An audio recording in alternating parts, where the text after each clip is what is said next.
आज संध्याकाळच्या वेळेला 6 ते 10च्या कालावधीमध्ये ग्रामीण भागामध्ये कोणत्याही गावात वाडी वस्तीवरती वीज उपलब्ध नसते आणि त्या कारणाने आज बरेचसे विद्यार्थी 10वी मध्ये आहेत, बरेचसे विद्यार्थी 12वी मध्ये आहेत आणि काही विद्यार्थी उच्च शिक्षण घेत आहेत।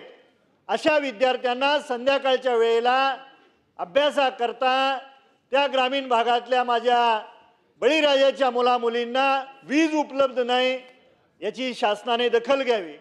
जी वीज उपलब्ध होते अध्यक्ष महाराज, ती वीज 15 मिनिट थांबते, लगेच ट्रिप होतं। 15 मिनिटांनी 10 मिनिटांनी ट्रिप होणारी ही वीज आणि याच्यामुळं त्या ग्रामीण भागातल्या माझ्या कष्टकरी वर्गाला खूप त्रास होतोय। आता पावसाळा चालू झालेला आहे, जास्तीचा पाऊस पडला की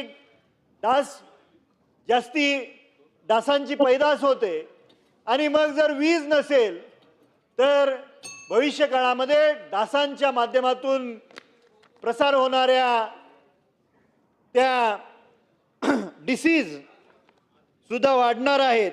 याच्यासाठी शासनाने लक्ष घालणं गरजेचं आहे। बऱ्याचशा माझ्या मतदारसंघातल्या गावांमध्ये स्मशानभूमीसाठी जागा नाहीत।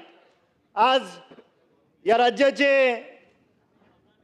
यशस्वी ग्रामविकास मंत्री आहेत, त्यांच्या माध्यमातून आणि महसूल मंत्र्यांच्या माध्यमातून कायदा निघाला, पण काही गावांमध्ये वन खात्याच्या जमिनी उपलब्ध आहेत।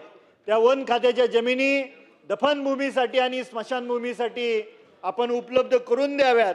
आणि त्याचबरोबर या एक मिनिट अध्यक्ष महाराज, या राज्यामध्ये स्मार्ट मीटर बसवण्यात आलेले आहेत आणि स्मार्ट मीटर ज्या ज्या गावामध्ये बसवले, ज्या ज्या शहरामध्ये बसवले, तिथल्या नागरिकांची विजेची बिलं पूर्वीपेक्षा 2 पटीनं 3 पटीनं जास्तीची आलेली आहेत। याची दखल गांभीर्याने घेणं गरजेचं आहे। काही ठिकाणी खूप विरोध होत आहेत, याची दखल शासन घेईल